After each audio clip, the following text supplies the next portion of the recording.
Rob here at Smirking Gun Reviews, and now we're here to talk more new comic book day stuff. And that means we're talking about Marauders number 3. Now, Marauders has been kind of a disappointing book. The first issue was pretty disappointing to me. And issue 2 is markedly a bit better.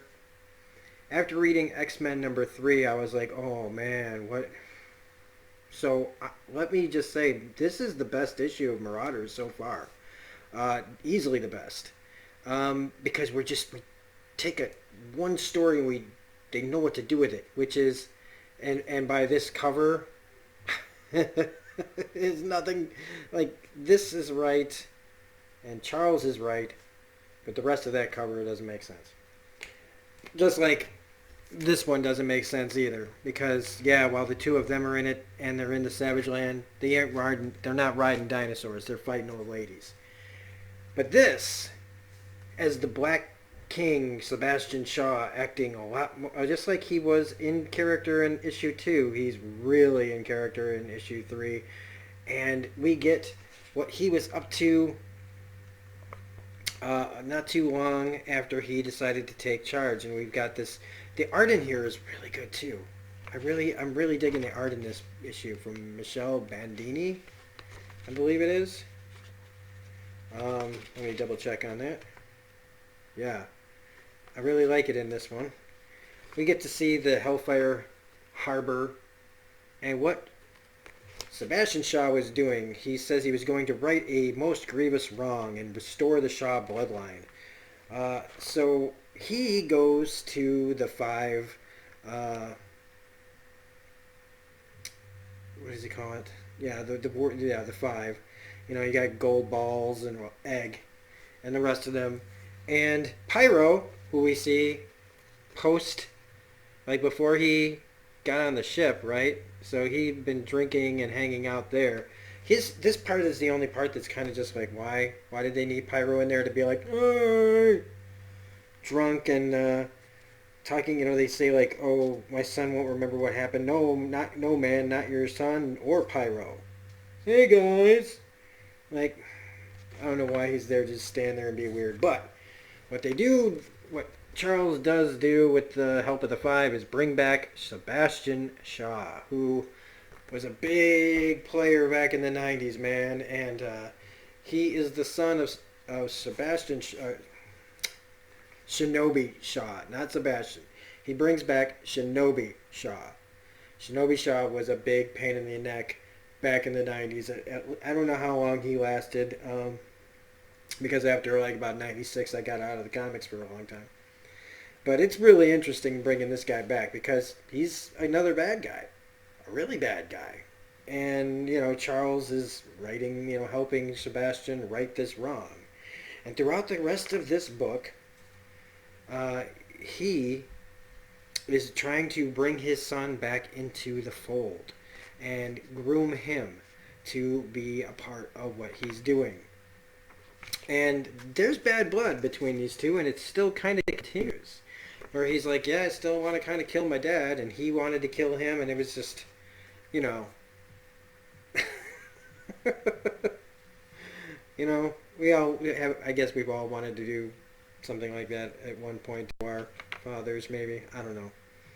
But just really cool world building, really cool relationship building. Shaw being like Shaw, doing stuff behind the scenes, plotting behind White Queen and Red Queen. This is classic Hellfire Club stuff. Showing everybody on the outside that everything's fine and we're all doing our jobs, but behind the scenes. Now, if I'm Charles, man, I'm reading this guy's mind or something, man. I would feel like I would know what was going on. But he takes him on a little stroll, a little welcome back tour of what's going on. They go back to, like, New York. And they go through a gate. There's people there. There's like an army set up. They're like, what are you guys doing here? Is anybody going to impede us? And they're like, no, we're just trying to keep the looky-loos away. And there's even people dressed up in like X. See there on the top? They're just standing there, staring at the mutants. They won't get out of the way until Shaw has Shinobi power him up, and he hits him with it, and they're like, praise be, we are seen by the gods. And he talks about this. He talks about how there's this cult of people that one wants to destroy mutants and the other one worships them like gods. And he takes them, tries to give them the rundown of what's going on. Like, look, we could do, describing what the White Queen has done. She threw herself at Xavier, and how he's giving him, Shinobi, his version of the events that make him look like put upon, and that he's, being pushed aside of the White Queen, and trying to kind of manipulate Shinobi into being on his side, but also showing him the benefits of being on his side and being part of Krakoa. Showing him you can go through. You want to go back to Tokyo or wherever.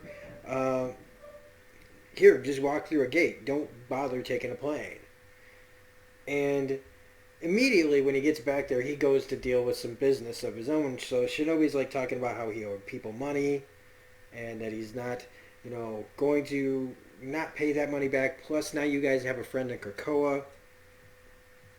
And so, they get this like sword out. I accept your apology, but the interest on the debt has swelled while you've been away. See you again. And then we get this whole thing where they're talking about more of what's been going on. And we get a text message between Kitty Pryde and Bishop where she's trying to get him to be the Black King, or the Black Bishop. And Sebastian is trying to get Shinobi to be the...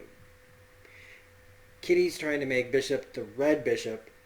Sebastian is trying to make Shinobi the Black Bishop.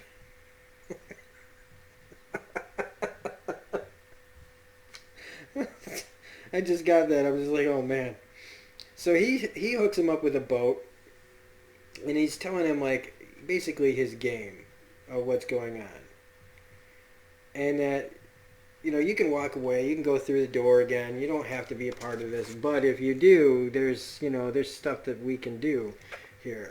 And Shinobi's not a fool. He's like his fathers, and he knows the game. And they know that with island nations and 2 oceans with an extended territory around this planet, and others will need a navy, a coast guard, and non-terrestrial personnel. So he's like, I understand your game, and now he's got his own boat. But there is more to this, to what he wants and why he'll help, than just out of own self-benefit and helping his old man. And one is to find out, because he goes, you know how I died, don't you? And we see this picture of a hand through Shinobi's head, which is like Kitty Pryde putting her hands through his head, killing him. And Shaw says, it hurts to say, but the White and Red Queens conspired to murder you. Love that picture, actually, by the way. And so, this is an excellent issue to read after X-Men number 3, because at least we have more world building.